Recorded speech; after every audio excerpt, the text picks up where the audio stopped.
Welcome to the Green Wisdom Health Podcast with Dr. Stephen and Janet Lewis, where you will learn about natural solutions to common ailments. And now, here are your hosts, Dr. Stephen and Janet Lewis. Hello and welcome to this week's show. I'm Janet Lewis. And I'm Dr. Lewis. And we are here to bring you another exciting show in our series of health. We are talking about sugar today since it's so prevalent during the holiday season, and we don't want any of you to become diabetics in the future. So the name of this show today is called Down the Slippery Sugar Slope. Say that 3 times real fast. It's sort of like skiing, except it's not a good outcome at the end. So yeah, I've done the skiing. It wasn't a good outcome either. So what are you going to teach us today about sugar and health and all the goodies that we all like to consume? And you know, you're thinking, oh, I don't eat sugar. This show isn't for me. Mm-hmm. It's not about eating sugar. It's simple carbohydrates. Yes. And insulin resistance. I know people that eat, very strict vegan or very strict keto, and they still have insulin resistance. I'm going to throw a lot of information out here today, I think, and, hopefully you can discern some truth for you. Diabetes is type 2. When I'm talking about diabetes, I'm talking about type 2. It's associated with heart disease, strokes, blindness, nerve impairment, especially in the lower extremities, gallstones, kidney stones, high cholesterol. Has your doctor ever looked at your high cholesterol and says, well, maybe you need to get rid of your insulin resistance or control your diabetes? And, taking drugs is one thing. Sometimes that does help, but why don't you change the diet that got you there in the first place? And it also can lead to hypertension or high blood pressure, ovarian dysfunction, reproductive problems, preeclampsia, depression. That's why we get more depressed during the holidays, or one of the reasons, besides being around your crazy uncle.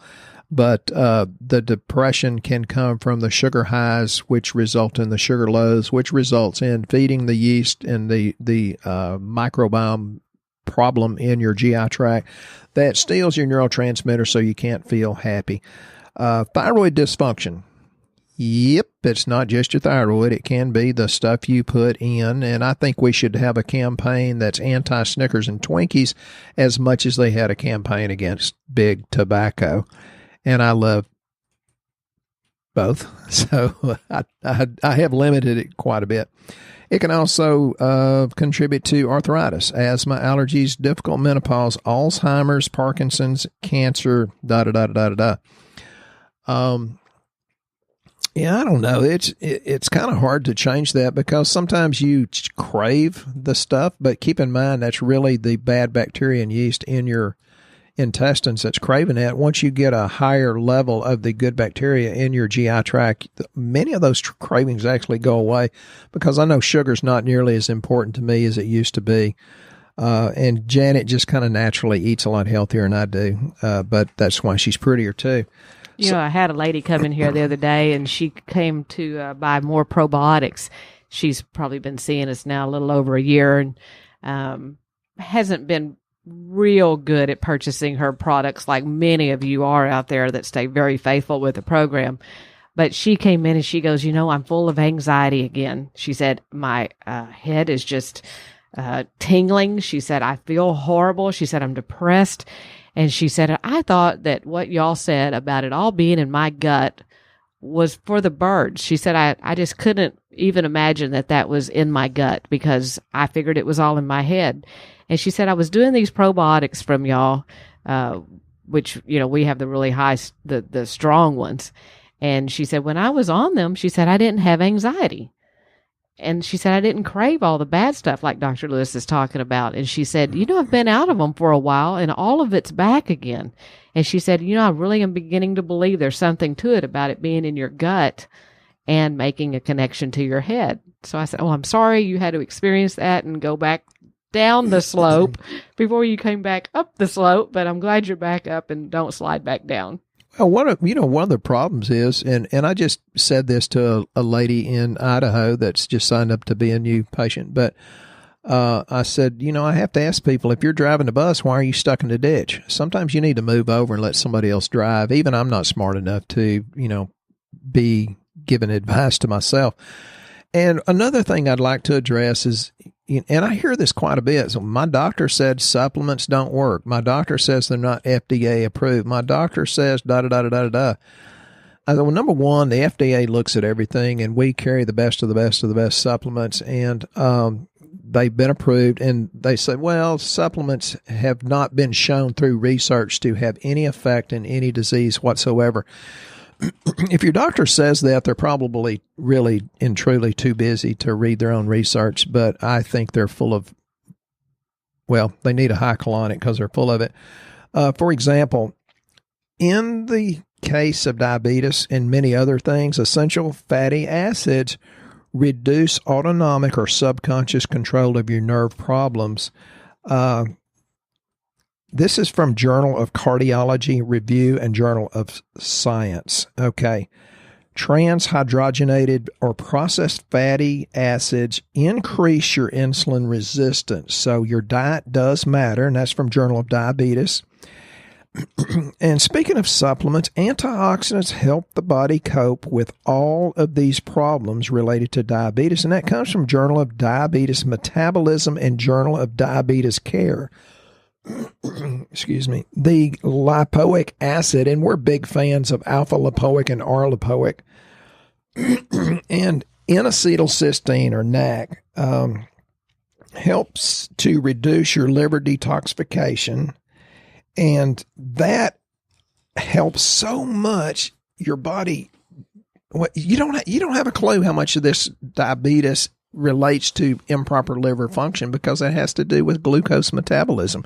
And, just like a B complex, nobody gets enough B complex because it's not in your food, because, you might be eating broccoli and that's a good thing, but it's shipped from California to Texas, or you might get oranges that are shipped from Florida to California, and it loses a lot in the process there. So I'm just going to say all kinds of things if I can clear my throat here. Y'all pardon me. He swallowed a frog. Yeah, well, Janet put that on the Facebook, me dancing like a frog. So again, we need to have all sorts of things that we're anti-sugar, we're anti-simple carbohydrates. I'm just going to get into the supplements that have been proven to help. Copper can do it. American Journal of Clinical Nutrition, but I'm a big fan of the NAC, or an N-acetylcysteine plus vitamin C plus vitamin E. Increases the beta cells in the pancreas.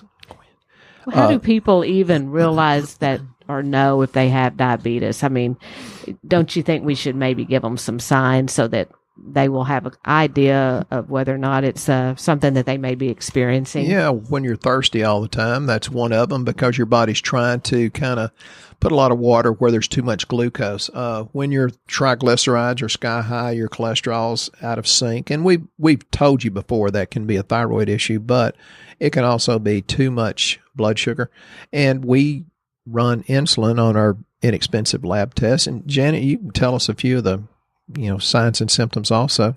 Increased or frequent urination. Whoops. People thought it was their prostate, could be diabetes. Whoops. Excessive intake of water or food. So you can drink too much water, huh? Oh, yeah. You'll flush out your good minerals. See, people think that they're drinking a whole bunch of water and that's healthy, and they may be actually becoming diabetic and don't know it. Yeah, most people really don't drink enough, but there are some people. I just talked to a lady, says she drinks a gallon a day, and I said, yeah, you want my 2 cents, you might be drinking too much. Weight loss despite increased appetite. So you're still eating more and you're losing weight. Yeah, it's usually when you get really bad. Okay. Nausea and or vomiting.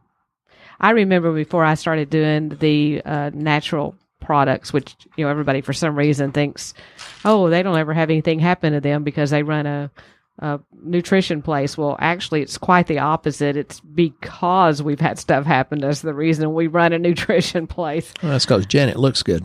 Well, Dr. Lewis is the smart one, and I got to experience it also. I guess I learned better by physically having these problems, but I don't do that anymore because I don't want God to have me learn that way. I can learn other ways too. She says I'm the smart one. Well, my opinion to that is she's just sucking up, just like when I get her mother, Pangburn's Millionaires, and she says, you're such a suck up to my mother.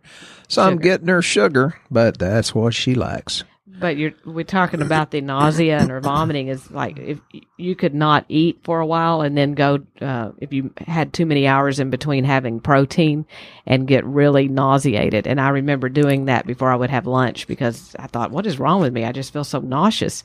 But many times it's because you don't eat in the morning and then you wait too long to eat and then you get really grumpy when you don't eat because you haven't had any protein. So your sugar's taking the big... or good fats. Right. It's taking the big spikes and it's not making you very happy or the people around you. That's when you get hangry, a combination of hungry versus angry. One of the simple things is too much sugar equals fewer vegetables, and that means less zinc, which equals poor taste, which equals more sugar. So it gets to be that slippery slope that Janet talks about. And that's from Journal of Diabetes Care. It's not like that's me making that up. Did you know at some of these diabetic meetings, they've served Krispy Kreme donuts? Yeah, I've actually had a guy the other day call from a cancer clinic, and he had like stage 4 cancer. And he was they got him in remission, which is awesome. But he noticed that every time he'd go for a treatment, they were offering him cookies and candy. And he said, isn't that odd that I'm trying to get healthier and they're giving me sugar? He says, I think I'm missing something with my health. And I think the people giving health care are missing something with people's health also. Well, the fact that he could think for himself, and that's why we do these podcasts, so you can think for yourself because... Folks, our watchdogs in America have failed us. We're the fattest, sickest nation on the face of the earth. And I did a podcast last night as a guest, and this particular guy has 250,000 listeners. And I told him, I said, when Janet and I went to China, I weigh 170 now. I might have weighed 185 when I went to China. And I said, I was the fattest guy in China. And he says, okay, Dr. Lewis, now that you were kind of one of the larger people. I said, I must have offended you by saying fat. There's no shame in being that way. It's the way we've been taught and trained to eat and, all these starchy foods, all these sugary foods. And people say, I don't eat sugar. Well, you're eating potatoes and wheat bread. And did you know a slice of bread has a higher glycemic index than sugar itself? And I'm a big fan of Bluebell ice cream. I just don't eat it every day. That's a good Texas ice cream. You haven't lived unless you've eaten some Bluebell, but that's not something you should do every day. Well, and that's what I thought before I knew that I had diabetic type symptoms. My grandfather lost both of his legs to diabetes. That's a heck of a way to lose weight. Yes, it was. And that was one thing I thought, I never want that, poor man. And I thought, well, I don't eat sugar, but I ate chips because in Texas we have the best Mexican food restaurants around. Mm-hmm. And they have great corn chips. And I was having those quite often. Bread, like Dr. Lewis talked about, always had the rolls when they brought out lunch with things. And I just couldn't imagine how I was almost diabetic by eating that stuff. And she didn't eat the roll the other day when we had lunch. I did, even though I'm not a big fan of grain or wheat. One of the things, milk increases your insulin resistance. Yep, milk does not do a body good. It's not good the way it is. And an acidic diet, high sugar, too much meat, and sodas cause calcium to go from the bones to the pancreas, and that is the precursor to osteoporosis. But it jams up the pancreas, which lets it produce less insulin. And magnesium deficiency. How many times have you heard us say everybody's magnesium deficient? Because our government, as brilliant as they are, says at best we only get 40% of the magnesium that we need every day. And yeah, that was kind of a slam to the government being intelligent, but I shouldn't do that. So lack of magnesium can contribute to diabetes, and that comes from American Journal of Hypertension, which high blood pressure, one of the top 3 reasons you get high blood pressure is because of lack of magnesium. The trans fatty acids, which is anything that's on the shelf that won't rot real quick, produces insulin resistance. And I hate to say this, but coffee actually increases insulin resistance, as I'm drinking a good cup of coffee. Janet makes some really incredible coffee. No, that's terrible. But sometimes when people get toward the diabetes, they can actually, it makes colitis work more so, or more inflammation of the colon, or it gets worse. If you have periodontal disease, swollen, red, bleeding gums, that can lead to diabetes. That's also linked to increased chances of heart disease. There's just so much you can do, and it messes with your brain. It increases your chance of Alzheimer's and Parkinson's, and it increases all these neurodegenerative diseases. And we're seeing people that are getting younger and younger that's having dementia. I've got a couple of people that were sent to me with Parkinson's, and they're asking me, can I help? I said, boy, that's tough. The best thing to do, folks, is really work on your health, because if you're not actively working on your health, you're just asking for disease to come up and slap you in the butt. I'm sorry, did I say that? And when you speak of actively working on your health, and for those of you that are not familiar with what we do, we basically run very low-cost lab, and we can run it anywhere that you live, basically across the United States, so that it takes the guesswork out of what's going on with your health. As you hear us talk about blood sugar problems, probably most of you have had a glucose test at your doctor's office, and they'll tell you, oh, it's a little bit elevated, but don't you worry about it. Well, on our lab, we also run something called an A1C. And for people that are diabetics out there, they all know what an A1C is, because that's something they always get tested. I got my diabetes under control. Yeah. It's a 12. Yeah. Yeah.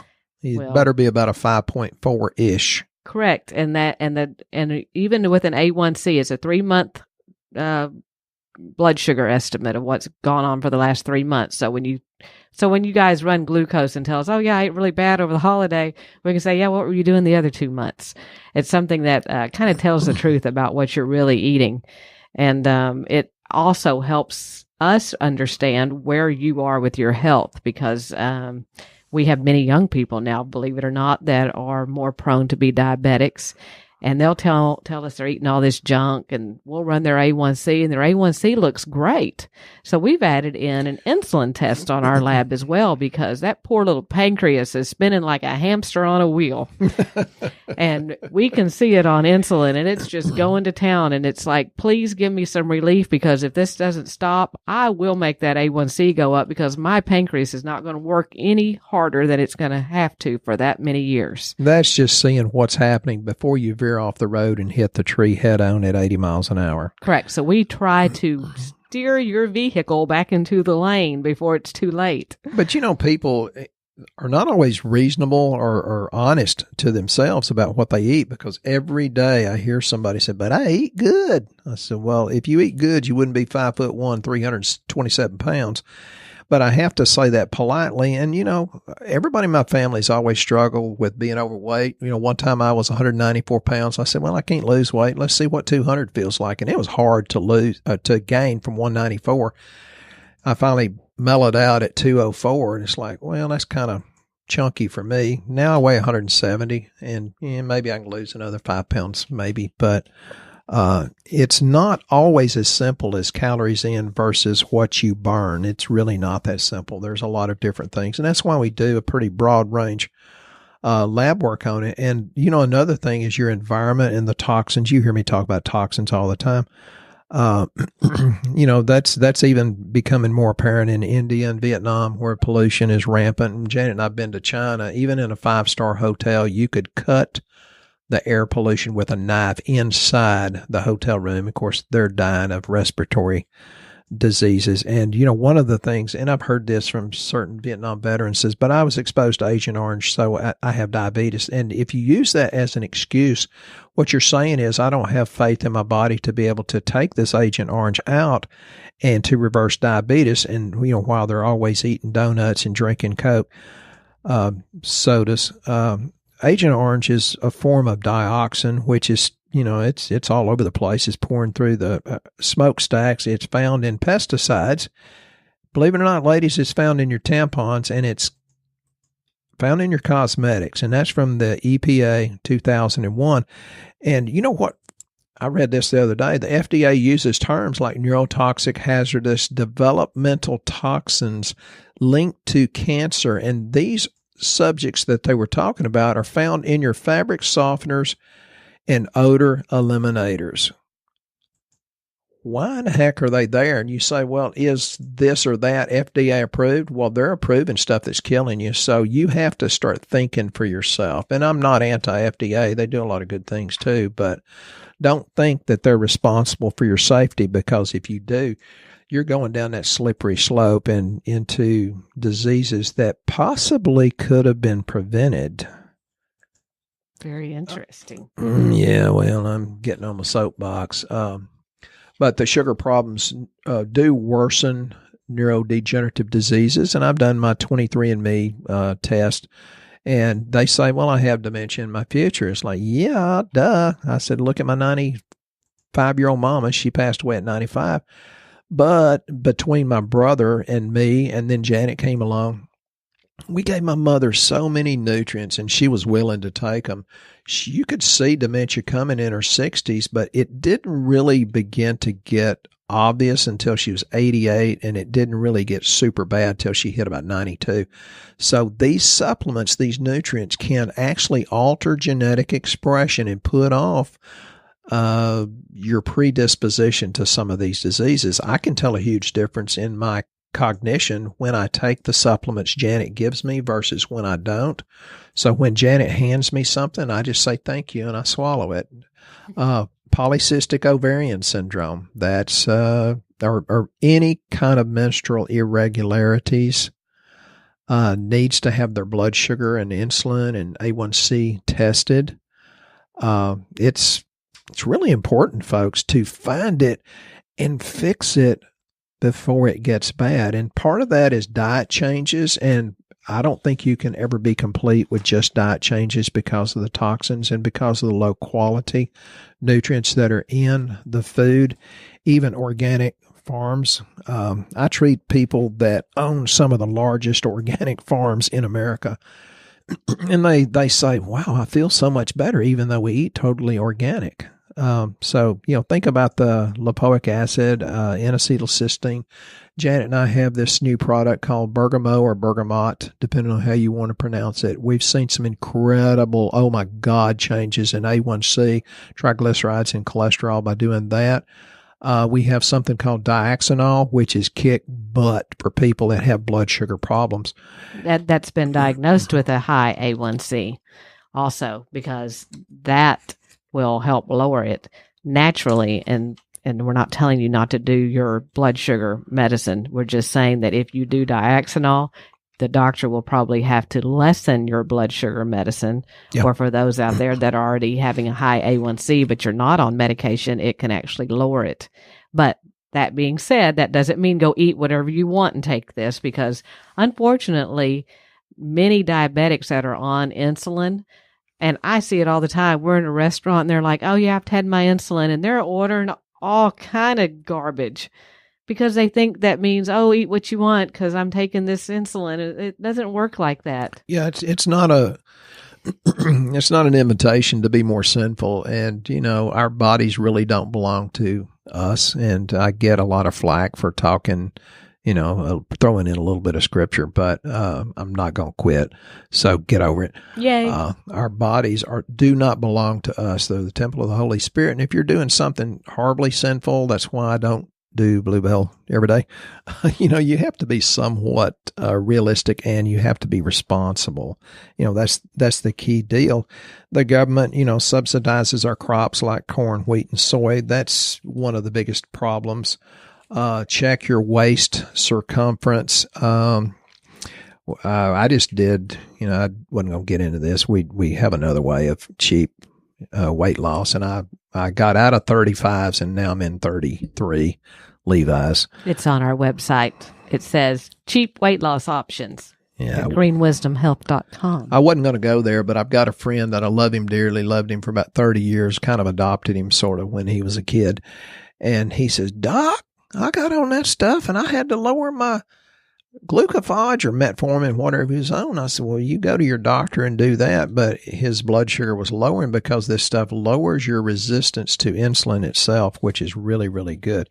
So it's not always your genes, although that does contribute. And I'm not talking about GEANS, genes like my new 33s instead of 35s. But our genes do drive 15% of obesity and insulin resistance. The other 85% you can take responsibility for. And, if you email me, I'll tell you what good books to read, whether you want the technical books or not. I kind of like the more technical stuff, but heavy metals block zinc. Remember when I talked about zinc? And that messes with your taste buds because you're eating too much sugar and fewer vegetables. So zinc is good, but your heavy metals block that. And we all are full of heavy metals. So think about your genotype. Some people have that so that when you put the calories in, your body tries to put it into fat because it doesn't know when the next famine's coming. Think about your cholesterol. If you have cholesterol problems, is it your thyroid? Is it your tendency toward diabetes? Is it your insulin? Probably all of it. So you should eat a higher protein, higher fat diet, not a high carbohydrate diet. And I'm all for eating massive amounts of good vegetables, but not the starchy vegetables and proteins. Some people eat too much. I like high fat.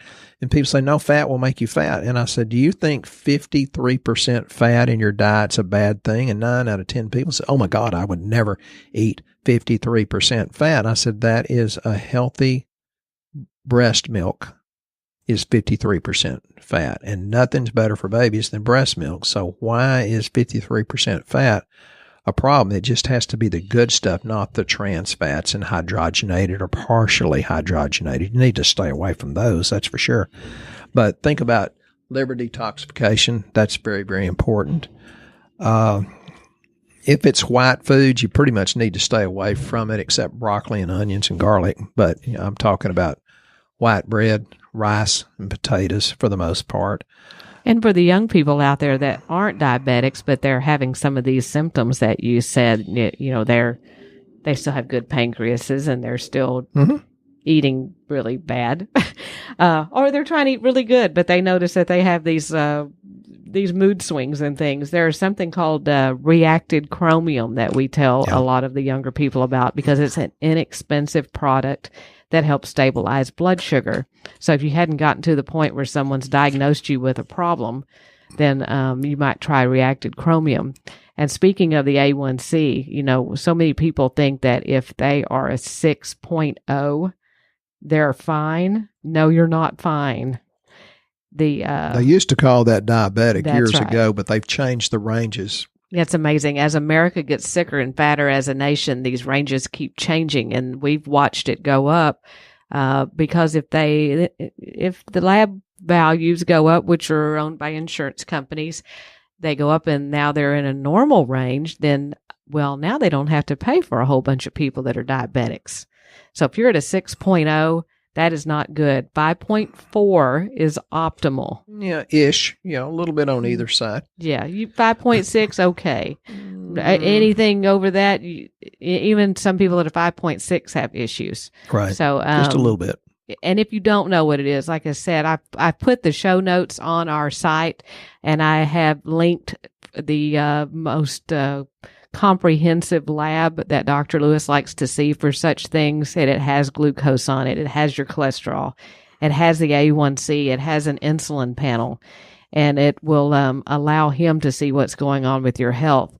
We do have the lab panels available on our site to purchase. Just make sure you purchase ones that start with GWH, or they are Dr. Lewis's featured panels, because they all include his complimentary consultation, a functional medicine report, a supplement schedule of what he would suggest for you to take, and you can do as much or as little as you want.